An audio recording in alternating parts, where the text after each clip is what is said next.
pass it on to Nyari, I can please remind everybody to please keep your microphones muted. Hold on, can you hear me now? And yes, Azra, thank Oh, you. great. Hi. Hello, everybody. Good morning. Good morning over Yeah, here. Thanks, Azra. Fantastic. of course. So we'll turn it over to Nyari first, if that's all right. And Nyari could just ask you to give us an overview of this new, very exciting UN network on migration. Over to you. Thank you very much, Colin. Thank you all for joining this call and for your interest in the network. I want to start by just making mention of the fact that this is, I think, at least the third exchange in this format that I'm having with a number of you, and I'm really appreciative of the fact that this is a great platform for us to exchange views and for us to be connected. And I'm really happy to always be receiving these invitations, to which we're always happy to oblige. I'm going to start with just giving a broad overview of what the UN Network on Migration is. Because in the audience, we have varying levels of comprehension about the network and varying levels of engagement. So I'm happy to run through the overview and then have questions or comments afterwards, if that's fine. So the UN Network on Migration consists of members of the UN system who wish to be part of it and for whom migration is of relevance to their mandate. We presently have 38 members, and 8 of those 38 are part of what is coined the Executive Committee of the network. IOM serves as the coordinator and secretariat of this network. And the network came into being last year. I believe it was in May 2018, when the United Nations Secretary General decided to establish a network to realign the UN system to support the implementation of the Global Compact for safe and orderly and regular migration, but beyond that, to also ensure that we have a more coherent and coordinated approach to migration in the UN system as a whole. So the emphasis really, in terms of the work of the network, is not necessarily on every single facet of migration or migration-related work or activities. It's really where a common UN system approach would add value, instances where a common UN system approach would add value, and where results and impact can be readily gauged, or where we can really have an impact, where we can have an effective and real impact on the issues at hand. So the principle of additionality is central to the work that we do, and in this we seek to complement as opposed to compete or replace or supplant ongoing activities. So we are fully supportive of different kinds of initiatives that are happening on migration, and we will not necessarily be part of all of them, but we will seek to show up where showing up as a collective UN system, all 38 entities involved, would add value and would have would make a dent. So with that said,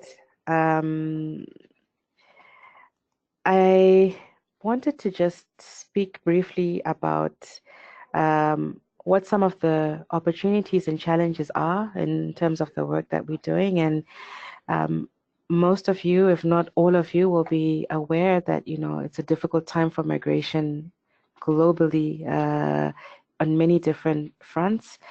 The politics that were surrounded the GCM were also fairly difficult, and they've not necessarily all gone away. I mean, in many instances, some issues have become more entrenched and more difficult.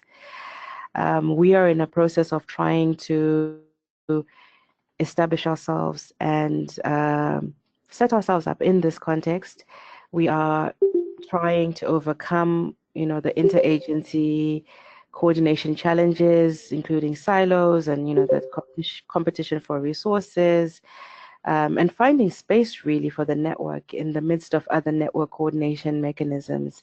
We are not looking to be duplicative or to replicate what already exists out there. We are looking to work together and partner with the different coordination mechanisms of relevance in the various areas that we work in.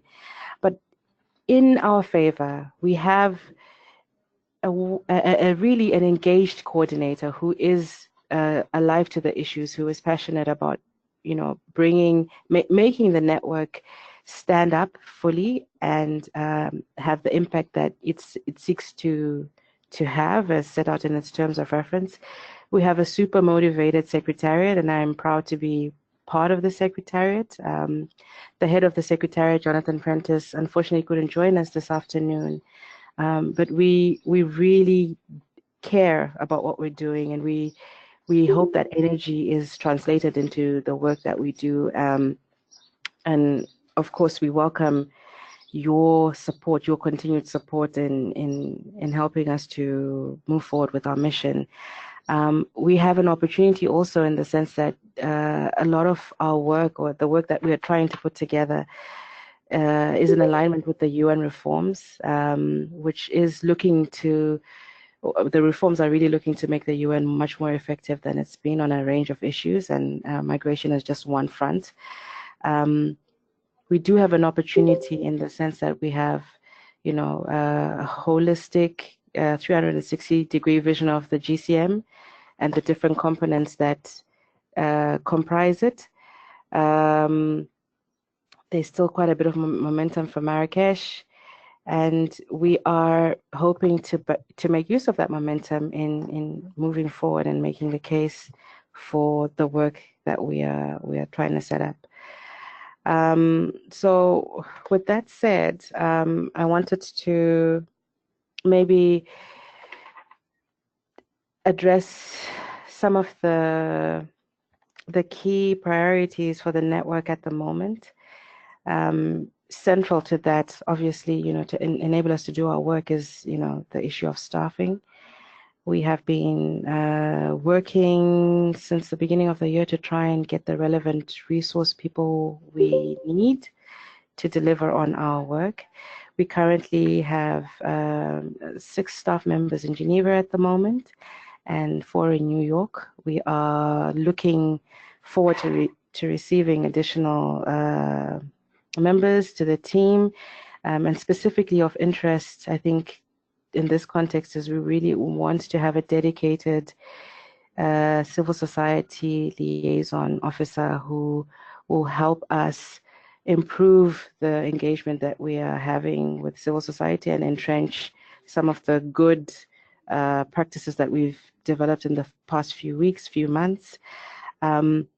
Needless to say, I know this has come up before in the context of other discussions with several partners and colleagues in civil society. This is not to say that all the civil society related aspects will be handled by this one person. We all in the team have a liaison, have a policy and a coordination function in our work, and we look to support each other in that work.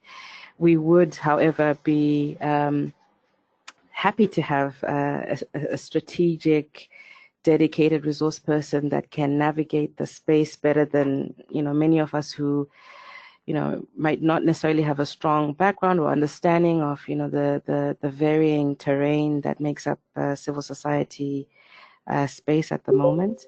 So this is the thinking behind that.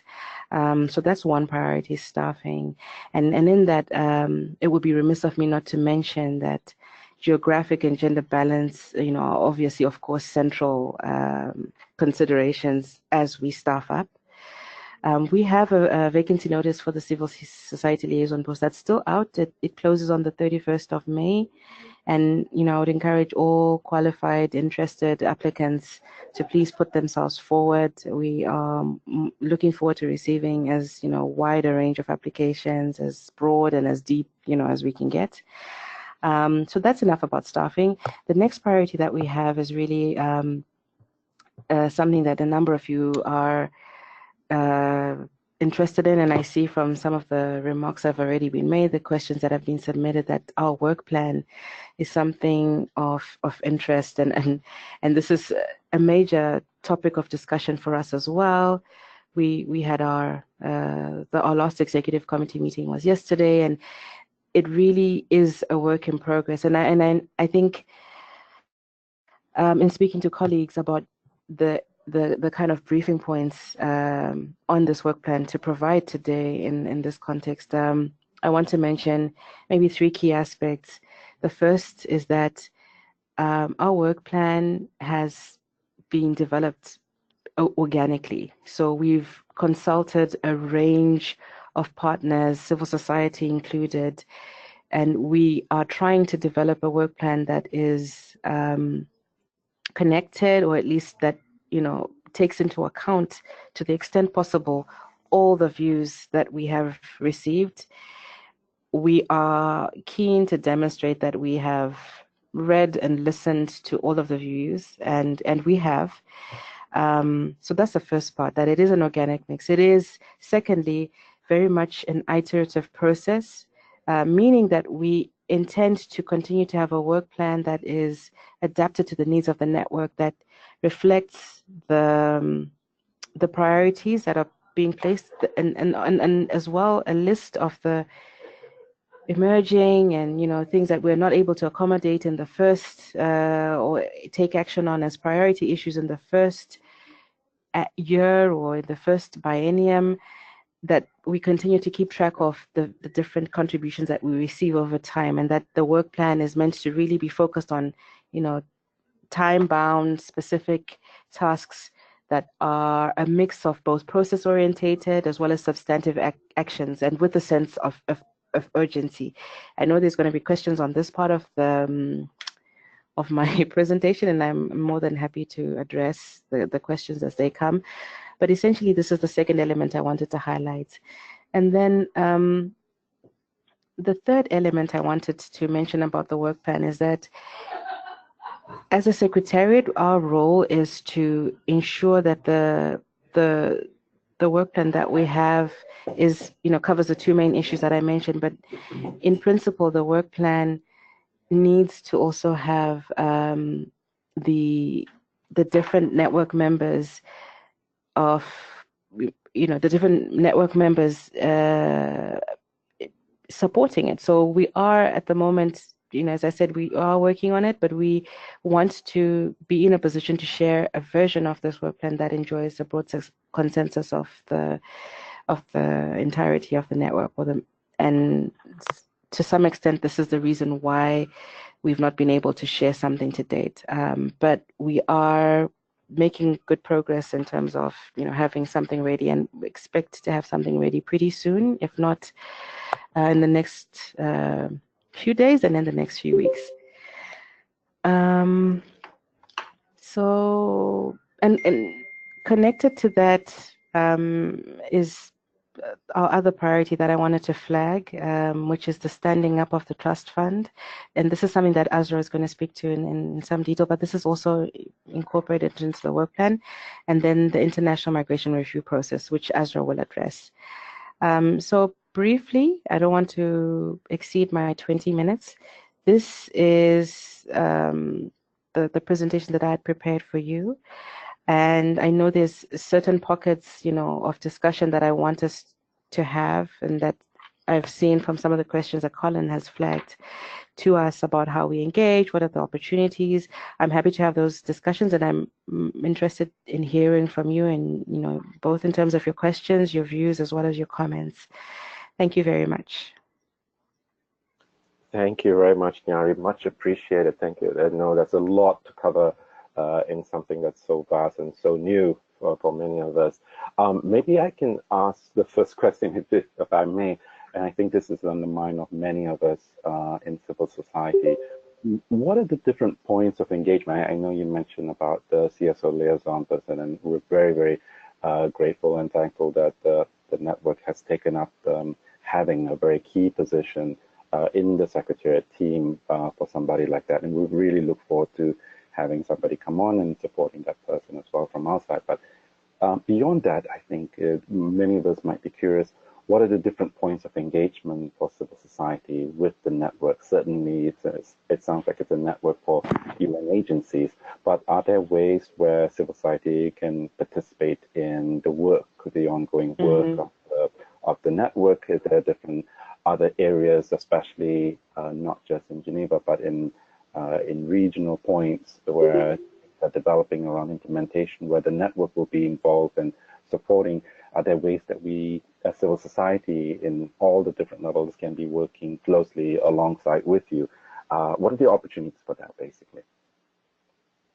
Thank you. That's a really good question. And I didn't mention this in any detail, but we did have a civil society consultation on the 4th of April, and a number of you on the line might have, either been in the room or received inputs or connected virtually. And this was really the first sort of broad-based extensive outreach that we've done as a network, and this was really in fulfillment also of a commitment that the coordinator made in establishing the network last year, that the first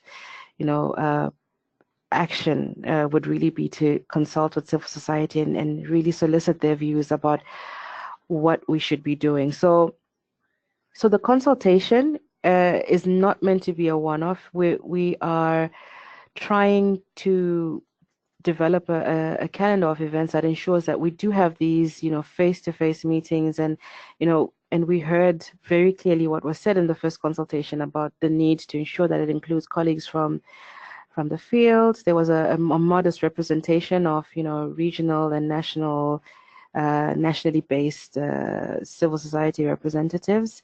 So the consultations of this nature are going to be an important platform, but not the only one. We've invited, following this consultation, civil society colleagues to send us their submissions on the different parts of the program that were covered in that meeting, as well as anything else of interest they think we should be aware of or should take note of in writing. And this is an open call that is not, bound by any kind of deadline. I mean, initially we had felt we would receive views on the work plan and ideas about how we could move forward, and provide a deadline to allow us to come back to some of the issues. But we've subsequently, or at least in the course of the discussions that we were having at this consultation, decided that we actually want to have an open-ended call for inputs and open-ended engagement with partners and colleagues in civil society and other stakeholders. So this is one other way of engaging with the network. You could write to us. We have a website, but it's very basic, because we have devoted the bulk of our resources, really, I think, to getting the ball going on other issues that we are more, I think, expert at. We need to recruit possibly, or have communications expertise in the team to give a dedicated and expert look at our website and developing it, so that it is also a platform for engagement. And this is definitely in the works. In our terms of reference, and in the Global Compact as well, provision is made for engagement between the UN system, civil society, and other stakeholders in the context of the actual implementation itself. So we are looking to partner with civil society and work with colleagues from other realms in the implementation of the Global Compact, in its review and in the follow-up. And our terms of reference do provide for civil society to be part of the working groups, and not just as members, but also as co-chairs. I have not given a broad, outline of what this will look like, because the creation of the working groups or their establishment is really connected to the work plan, and is meant to be informed by the work streams that end up being taken forward. Now, as we are still in the process of finalizing our work plan, it is premature to talk about the working groups, but a very substantial and a real role is envisaged for civil society in the context of the working groups, both as co-chairs, but also as contributors to the technical expertise or the work that actually happens on the ground and, in the different realms in which civil society, is expert at. We have provision also for engagement with civil society partners, with the individual members of the network. So that, as I mentioned in the very, very beginning, the network is not seeking to replace or supplant or substitute itself for the other relationships that exist, of other very good relationships in many instances between different interagency configurations or on a bilateral basis with the different network members. So there is also a channel that exists through that conduit for civil society to make itself heard through their partners, who will inevitably also be partners of the network and can amplify some of the messages that you might wish to have provide, or some of the messages you might wish to have us provide. So that's another platform. And then we have the more broader platform that is not just civil society specific, but is multi-stakeholder orientated. So with this, I refer to the annual meetings of the network that are envisaged also, delineated also in our terms of reference. And these meetings are meetings where we will reach out to the different stakeholders, civil society included, in designing the program and in helping us plan and figure out the best use of the limited time that we have in that meeting space together. And as was the case with the civil society consultation, we do want to have, views, ideas, proposals, as well as, inputs into, what the meetings ought to look like. And I'm really happy that we received some solid support throughout the planning for the consultation we had on the 4th of April, and we're expecting something similar for the annual meeting, which, as I saved the date, we've actually just found a meeting space, which is on an auspicious, I think, date as well, for the 11th of December, which would mark, the full 1-year anniversary since the adoption of the Global Compact. And we're already starting to think about how to shape planning for this meeting. We will have other opportunities in the course of the year. We are planning to have a formal launch of the trust fund in July, on the 16th of July, on the margins of the high-level political forum there, and UNICEF will be hosting this launch on behalf of the network. And we are actively trying to fundraise to ensure that the trust fund, which Azrah will address shortly, is fully functional, and it allows for us to actually make headway on some of the aspirations that we have as a network and the objectives that we have in our TORs. And that is another platform for engagement, where we envisage having civil society representation on the steering committee of this trust fund. Once it's up and running, we fully envisage having civil society represented in the multi-stakeholder partnerships that will implement the different projects that are approved for the trust fund connected to GCM implementation. There is space for civil society at every level, at the global level, at the regional level, which admittedly still needs to be fleshed out. There are some moving parts. We are trying to get a sense of what is the best way to move forward with the different and varying configurations at the regional level. But there is space. There is space at the national level. And more than space, I think we are, we acknowledge that at the national level and at the local level, civil societies are engaged in a way that many entities or many agencies even of the network are not. So we defer to that expertise and we want to draw on it. So these are the things that, off the top of my head, are opportunities for civil society to engage.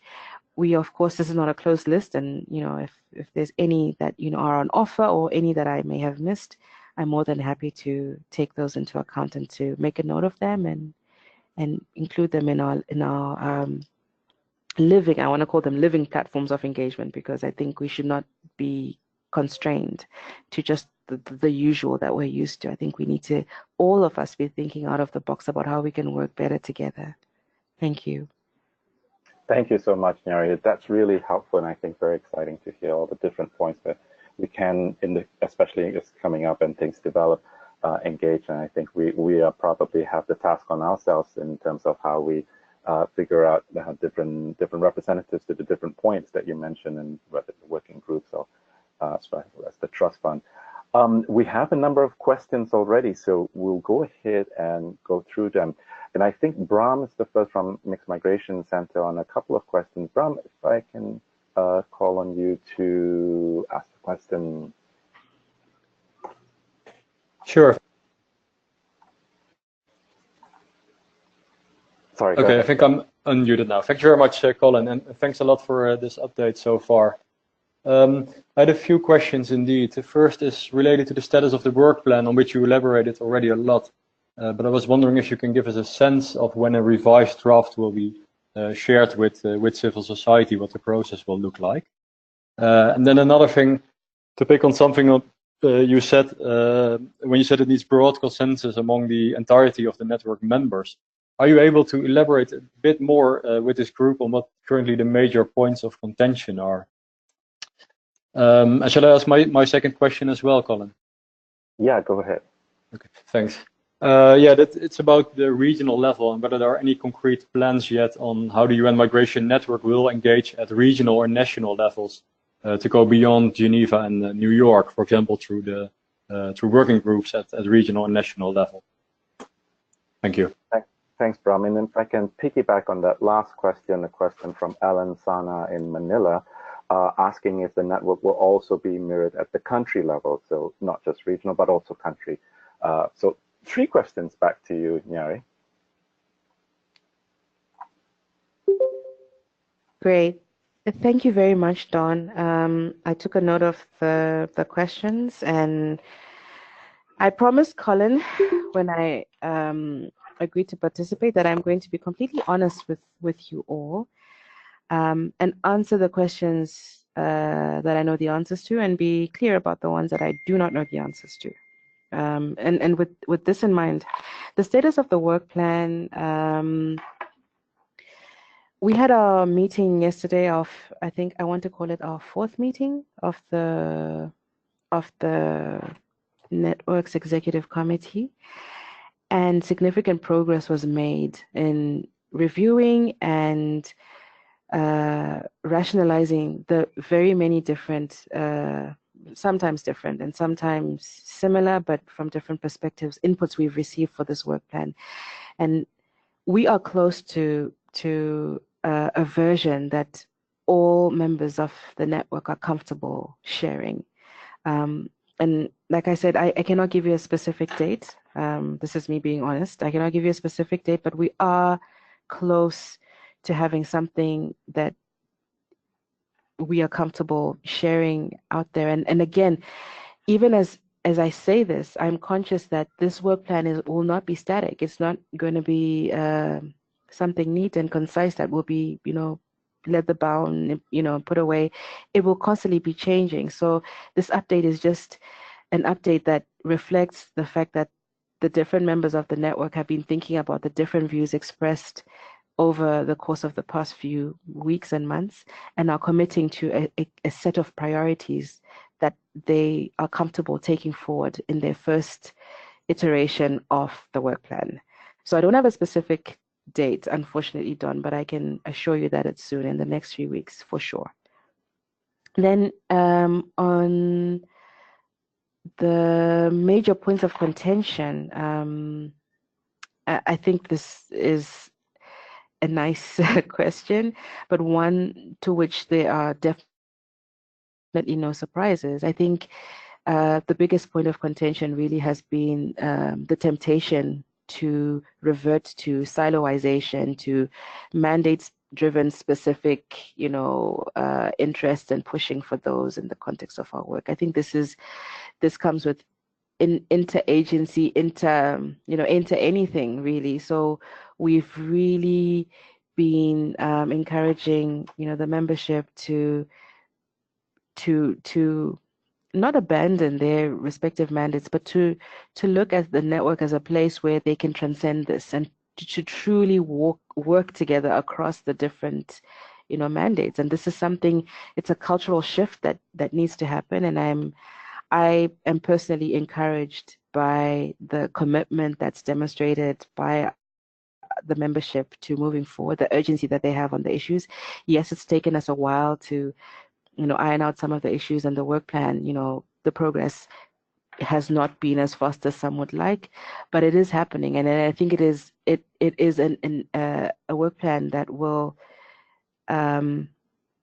make a difference in its sense of urgency. The tasks and the priorities that are identified there are things that make sense, that people have thought about, that are linked to the global compact, that are connected to the SG's vision, for a reinvigorated, united, and better coordinated UN. So I know it's difficult to assure you that of this without having anything to show, in terms of the actual document, but the work is ongoing, and there is a sense of urgency in everything that's being done around this. And then at the question concerning the regional national level, there's a lot of moving parts on all of these levels, not least because of the ongoing, reforms in the UN system as a whole. But the terrain is so vastly different from one region to another. So the approach that we've taken is that we've encouraged our colleagues, our counterparts, in the UN system at the regional level to reflect on the best ways to move forward at the regional and national levels that reflect the dynamics of their respective spaces, but as far as possible, also consider replicating network configurations at the level, whether it's repurposing existing interagency coordinating mechanisms or reinvigorating them to ensure that they are multi-stakeholder orientated. So they have a space for civil society. They have a platform for engagement with other, sister or brother agencies that they might not have traditionally worked with. And the thrust, I think, also of the engagement in this space is also going to be, where it makes sense and where there is an added value, where it makes a difference, where effective coordination is needed in amplifying issues or aspects of work on migration that might not have that energy or attention.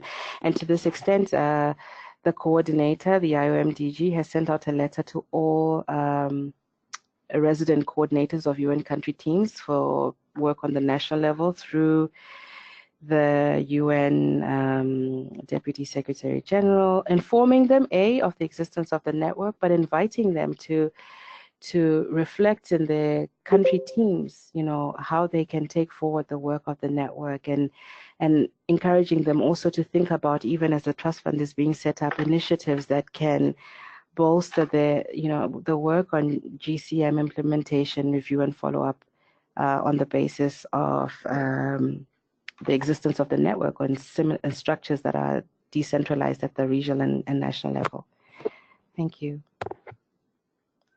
Thank you again so much, Nyari. Much appreciation for the complexity and the task ahead that you have for yourself and for the entire network. And we really want, I think, from the civil society side, many of us will want to support that and pledge how we can join you in your efforts as well. So really appreciate you taking the time to kind of comment on this at this point, even as things are very much in development.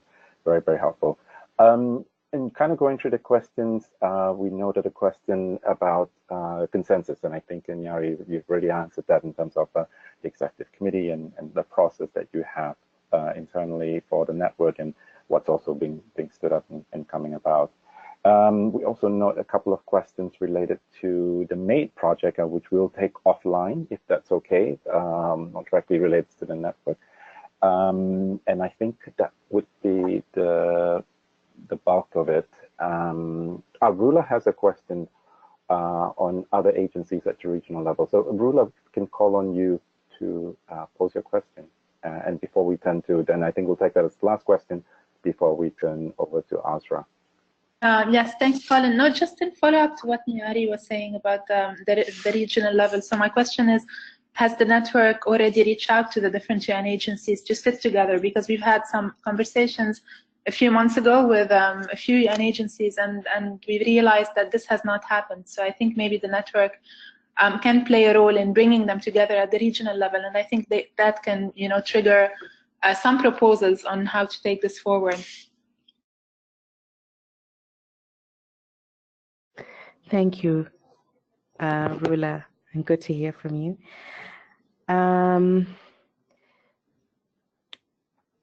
There has been a, I think the piece of regional engagement in the context of the network is one of those pieces that we are admittedly still trying to figure out. And I say this very candidly because, you know, and I'm sure as most of you will understand, the regions are different. You know, what works in one region doesn't work in the other. So there have been efforts. I know Jonathan has been reached out to UN counterparts at the regional level pursuant to the transmission of this letter from the SG, informing them of the existence of the network and the different opportunities that exist, and, you know, prospects for partnership, collaboration, and improved and more effective engagement by the UN system as a whole on migration, working together with partners such as yourselves. But I cannot at this point say that every single region has been covered. I mean, it's really a work in progress, and there are some regions where, you know, Jonathan has gone to visit. He has been to West Africa and has had through the UN country. Not the UN country, the UN country team, yes, of Dakar and various other regional, various other parts of the UN system that are headquartered at the regional level in Dakar, has had, you know, discussions with them, but nothing in the, you know, sort of broad, fleshed out way that is needed. And I think the priority, at least on our end, has really just been to finalize our work plan and to have concrete elements along which to reach out to the regional counterparts with. We have received requests from different regions. You know, we've received requests from entities that are based in MENA, in East Africa, for example. We've received requests from country teams, including in Moldova, for example, where they've, you know, asked for our advice in sort of setting up and configuring their UN country team so that it has a network that is representative or mirrors that of the that we have at the global level. And we've encouraged this, and, you know, we've responded also supportingly to the other requests we've received, but it hasn't been a comprehensive and all-encompassing, you know, approach at all. And I suspect that with time it will be. Just at this stage it isn't. And I also want to be clear that this is not just about UN country teams. We have, you know, places where there are no UN country teams that are also keen, precisely because there's no UN country team, to have a network that can help them to make progress in addressing and responding to migration and migration-related, you know, issues in a more coordinated way. So I don't know if this answers your question, Rula, but this is the best that I have to offer at this stage, I'm afraid.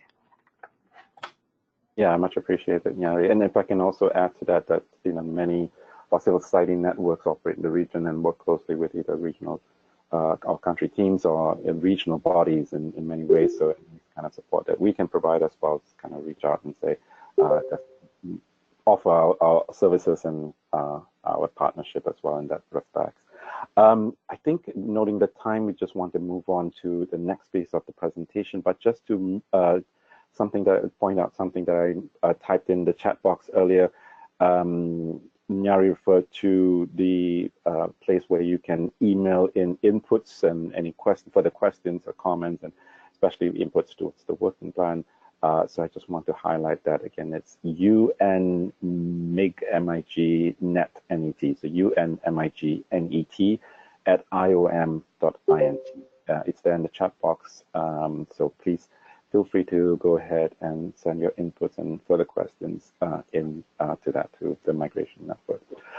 With that, I turn over to the New York office of the Migration Network, and Azrah Karim-Rajput, who is based in that office over there, is responsible, I believe, for coordinating and supporting the work around the International Migration Review Forum coming up in 3.5 years now, but also in terms of the modalities that are being developed now. So we want to give an opportunity to Azrah to kind of brief us on that and what this process looks like in terms of the modalities, the resolution, and what's coming up, and where we can offer inputs from our side as well. Go ahead, Azrah. Let's see if we can get your microphone on.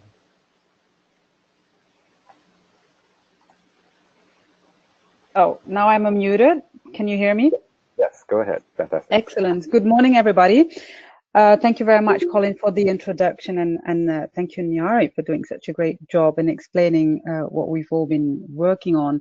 So I had planned to talk a little bit about the trust fund as well, but considering the time and considering that a lot of you have been briefed during the civil society consultation in April, I think I'll focus first on the review forum and the ongoing modalities.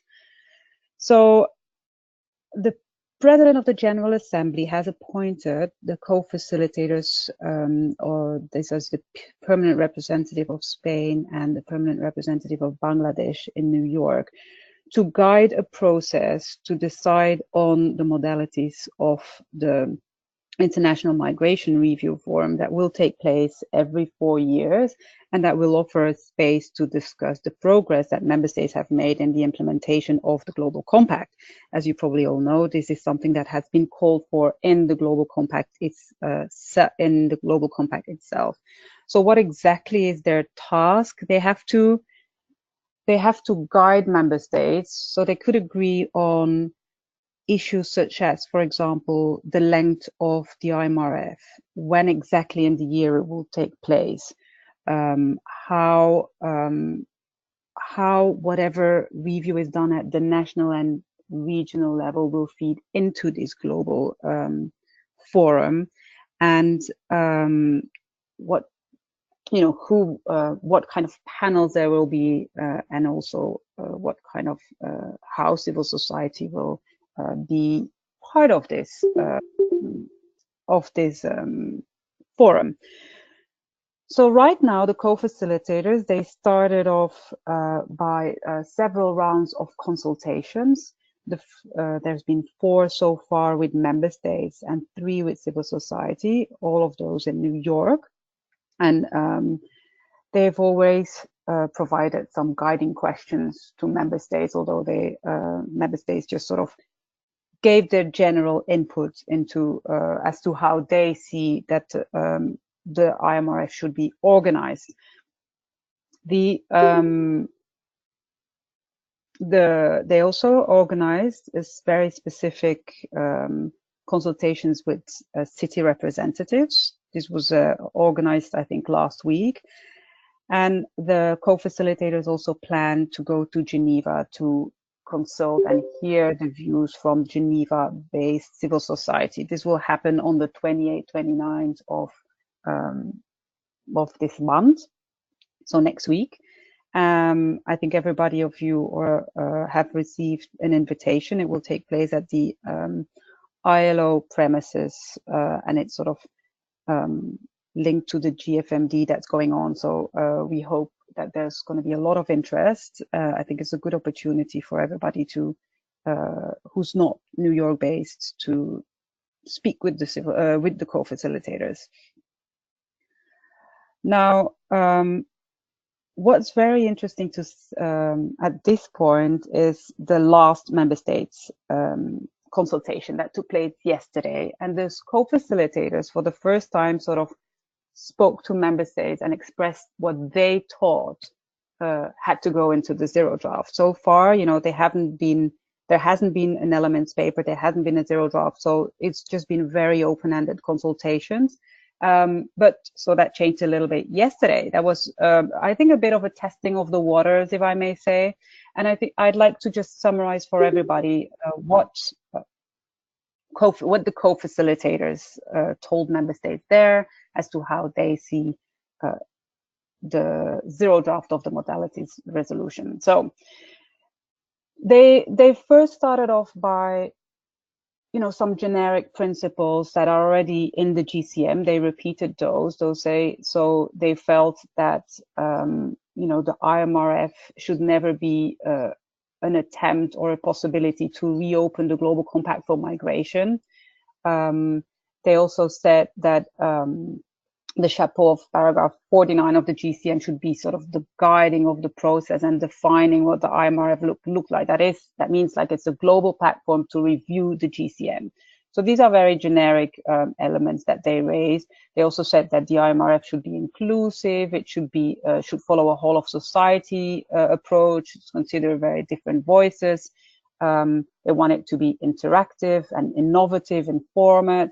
They also said that you know, it repeated basically what we all know, that it should be done on every 4 years and will start in 2022. So what's a little bit newer is that they now came up with a date. So they suggest that it would take place in the first semester of the year, and that it would be convened at the UN headquarters, at least for the first 3 years. Then they've sort of tasked or already suggested that the network on migration would be responsible to gather and elaborate on inputs from all stakeholders and inputs that come from the regional, national, and global and local levels, and should publish them in a report several months in advance of every IMRF. They asked for the participation to be at the highest possible level from member states. That means like heads of states and ministers. And they also said that member states would be encouraged to include parliamentarians and representatives from local authorities in their delegation. There's been a bit of talk around that because, of course, those countries that are not part of the, you know, have disassociated from the GCM, how could local authorities from those countries take part in the IMRF? So let's see how this further evolves once member states start discussing.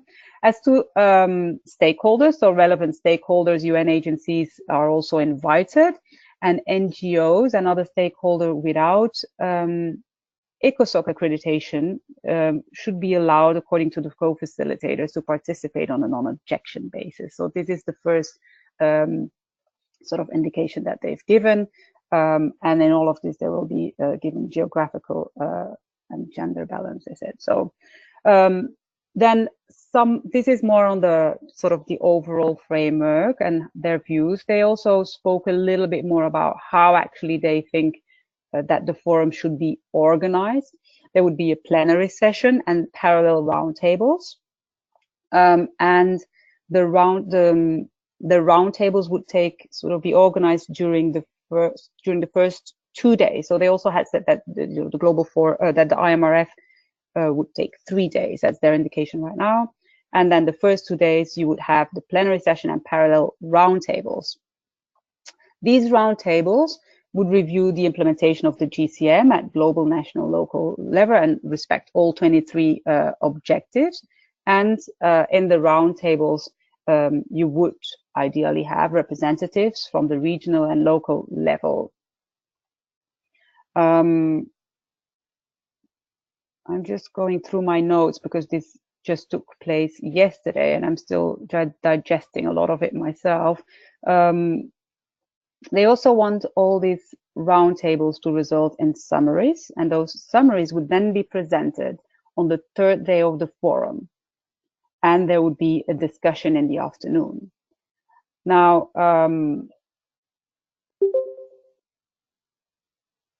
yeah. Interesting for stakeholders as well that they have asked that the PGA would call for an informal stakeholder meeting to be held before each IMRF. So this is a little bit in line with what we've also seen in the GCM process.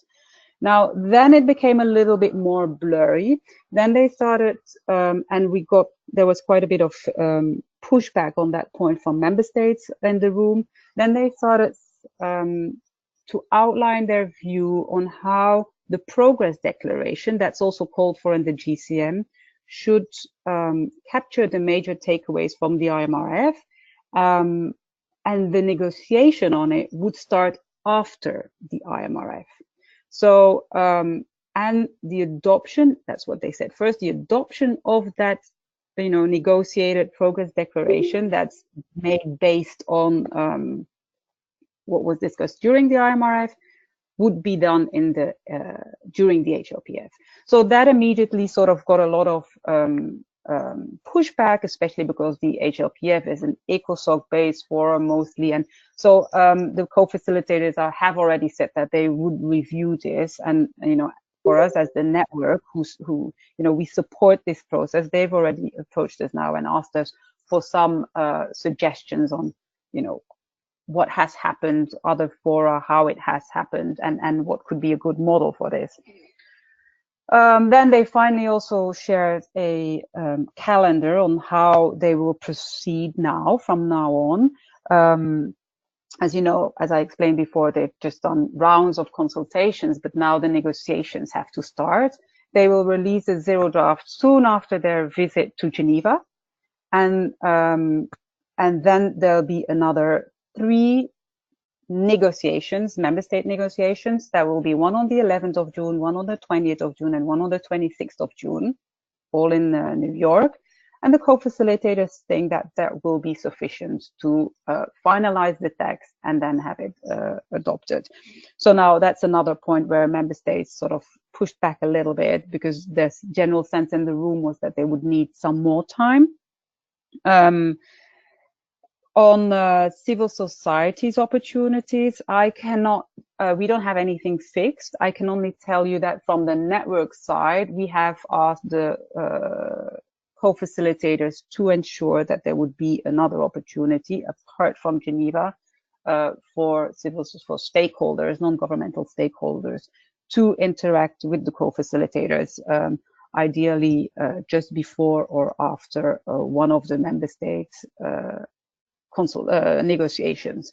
So we are still to hear back from them, but I'm positive that these co-facilitators have already been very transparent and open, and have sort of organized quite a bit of opportunities for civil society to interact. So I'm quite positive that there'll be other opportunities after once the negotiations have started. So I think for now, this is what I can share with you. I think this is kind of very new to everybody.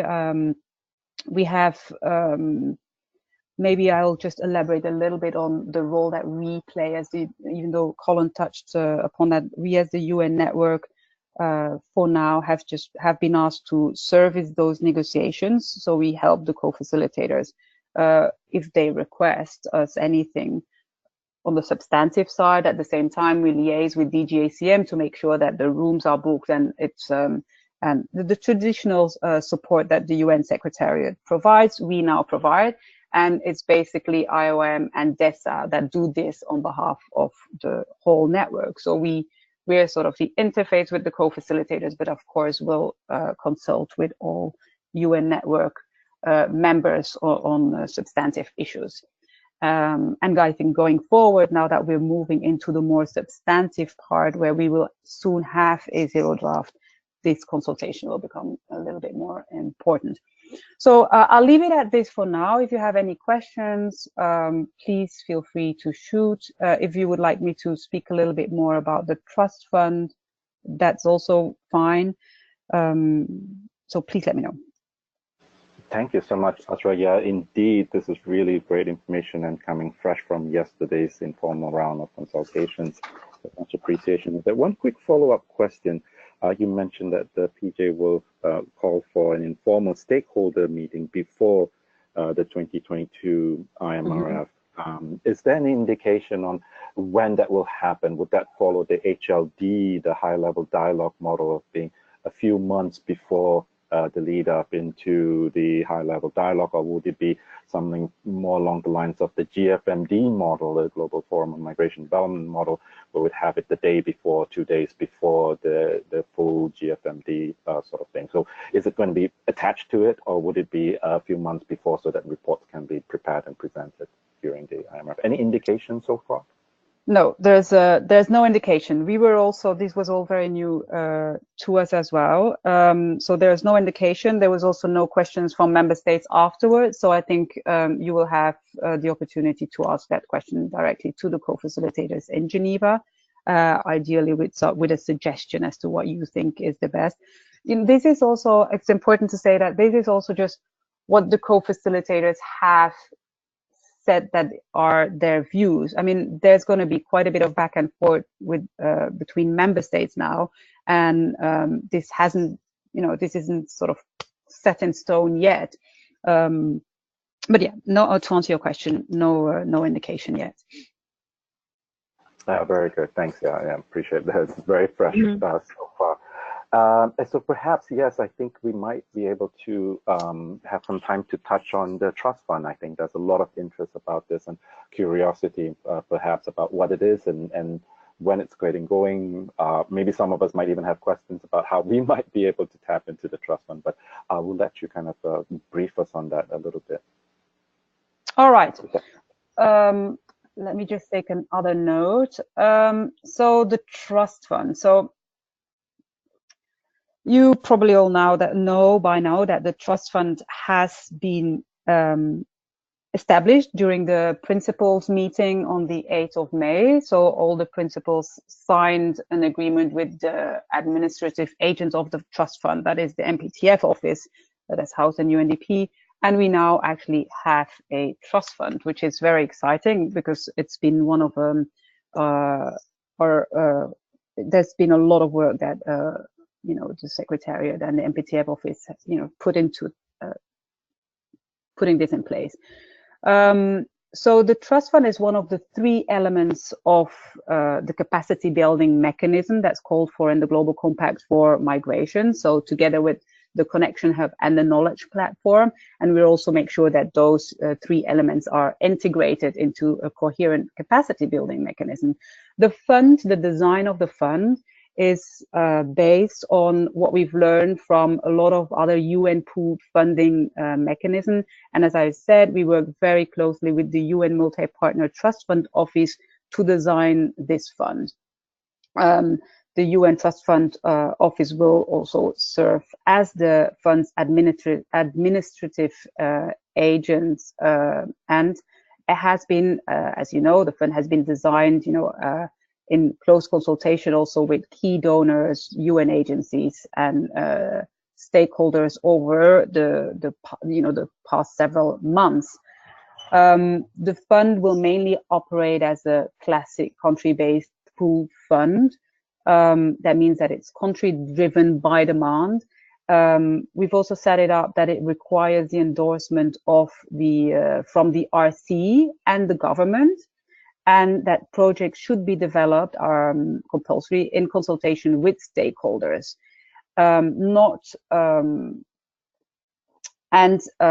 Every project would also be managed by more than one UN agency. the UN agency, the participating UN organization, will be the primary recipient to pass through the fund. And I think this is something that is standard for a UN pooled fund. The MPTF I mean, we've received some questions from donors and also from civil society as to, does it have to be the UN organization that receives the fund? It has to be right now because of basically because of the UN liability issue. So the MPTF fund is looking into it in general, whether all pooled funds have to be set up this way. But at this point, there's no way around it. Now, how will the funds be managed? We will have a steering committee. That steering committee will be composed of 3 UN entities, 6 member states, that is 3 donor states and 3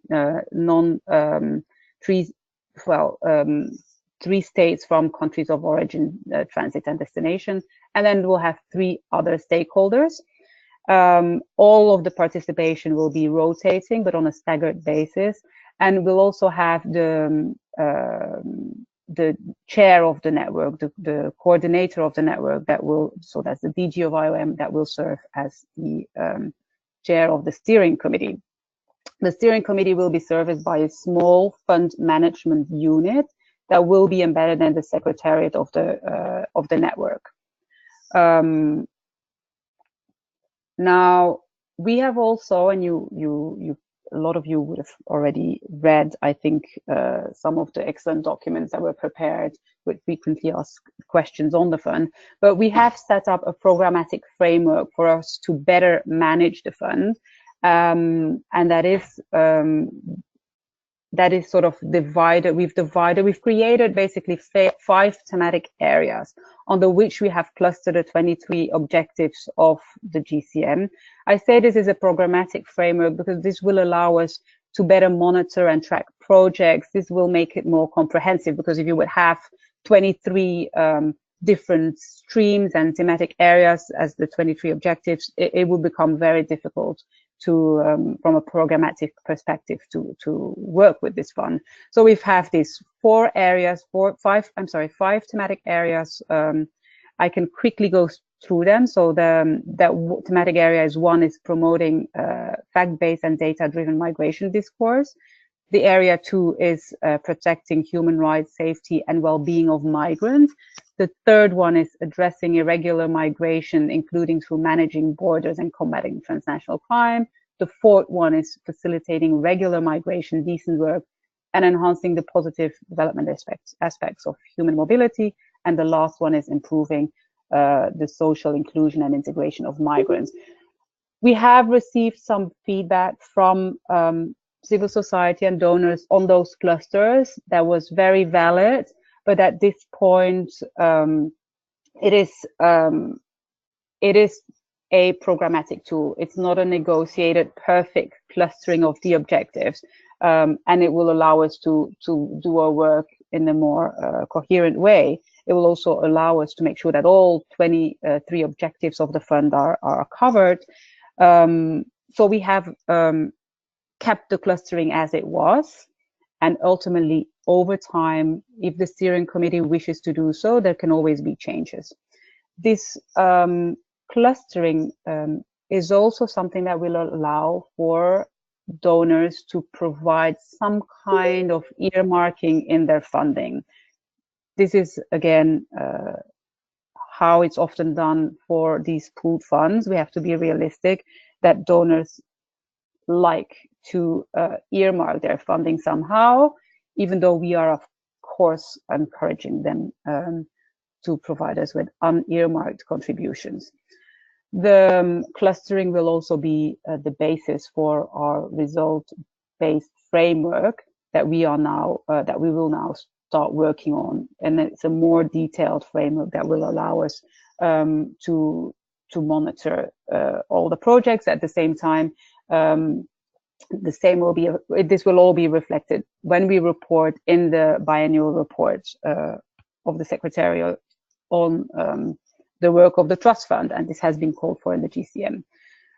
I think I'll leave it at that for now. You can ask me some more questions on whatever you would like to know. Maybe just quickly also mention that the steering committee will have an annual consultative forum where all member states and stakeholders will be invited and briefed on the operations of the fund, and recommends, make strategic guide recommendations. The MPTF fund will also, of course, as many of you might know, they are very, very transparent. You will be able to track every penny, and on their website, you'll also be able to see which projects are set up, what's happening. So in that sense, I think there'll be absolute transparency, as is always the case with projects that are managed through the MPTF. So I'll leave it at that, and please feel free to ask me some questions if you have any. Yeah, thank you so much, Azrah. That's really fantastic. A lot of information there. Just one quick follow-up questions on the steering committee of the trust fund. You mentioned 3 stakeholders. Any indication on what that would look like and where these stakeholders would be drawn from, or any ideas so far in that sense? I know that had come up before. Just on that, Jonathan is currently working on that, because both him and Amy and Philip from the MPTF office are really our focal points on this, and I think we should be able to give some more guidance on this soon, but right now that's work in progress. Yeah, very good. Thanks so much.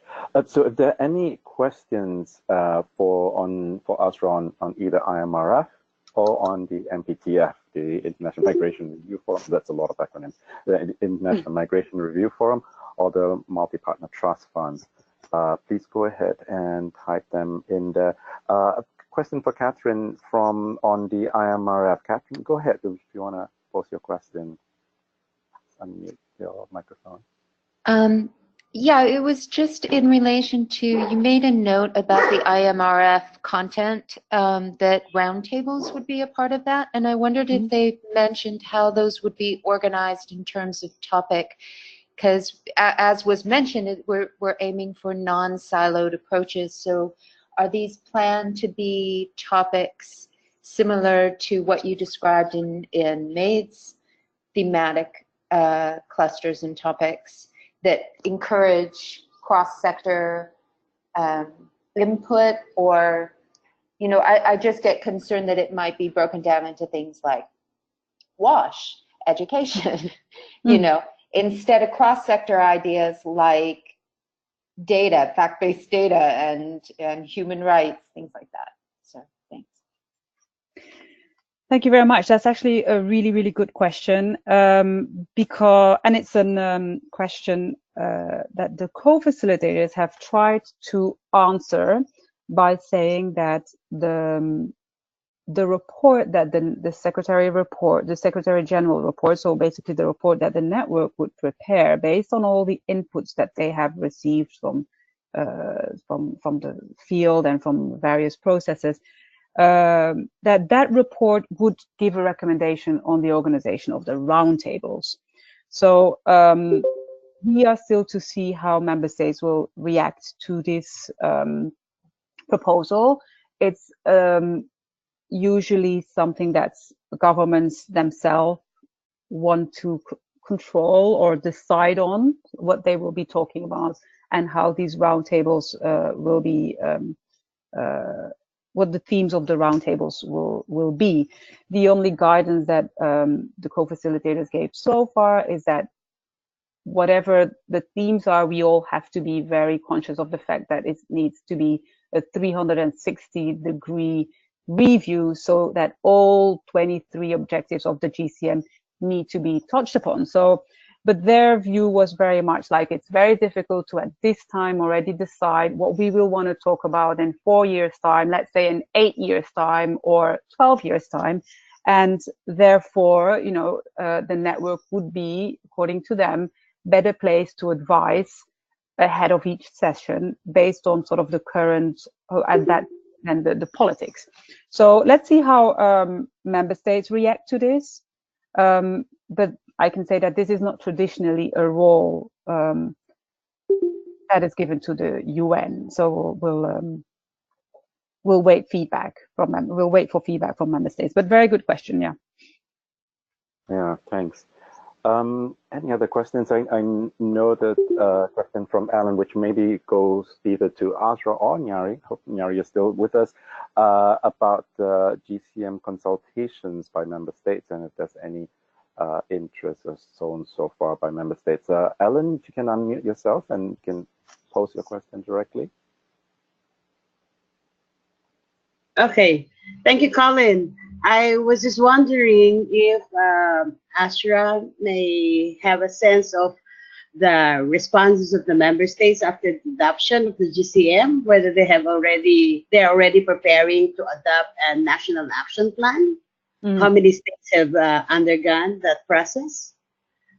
In the case of the Philippines, we are set to have our consultation in June 6 and 7. So just to get a sense from you. Thank you. This is for one good news that the Philippines is already moving ahead. No, to be honest, I have no sense of member states, the action they've already, which member states have already started taking action, and I think we should start looking at this. As to, I mean, this would traditionally be done, at least for IOM, for example, by the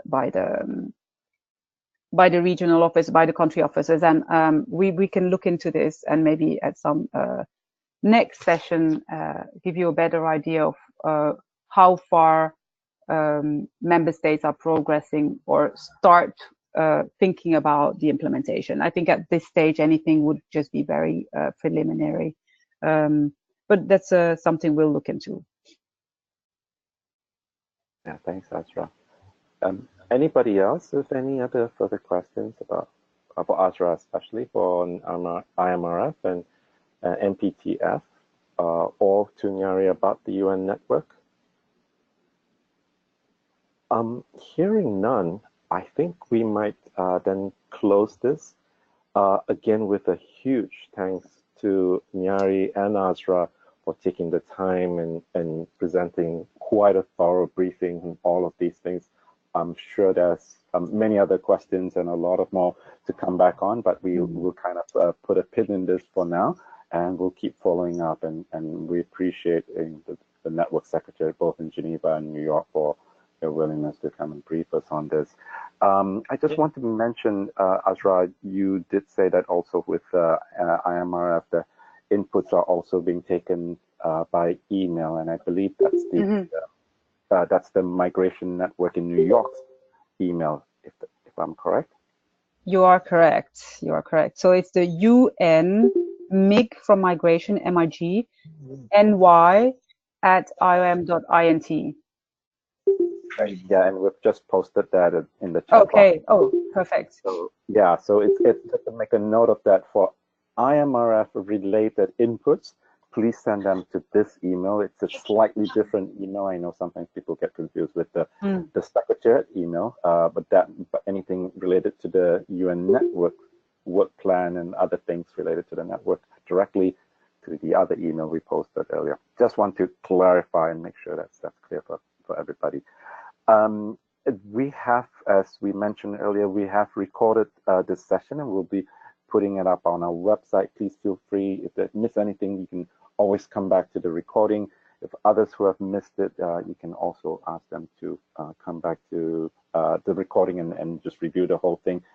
Thank you very much again, Nyari and Azrah, for your time. And thank you, everybody, for participating.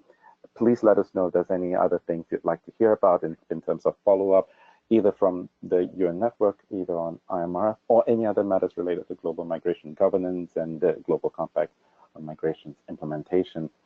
Let us know how we can support that. But otherwise, thank you again, and have a good rest of the day to everyone. Thank you. Thank you for inviting us, Colin. No problem. Thank you.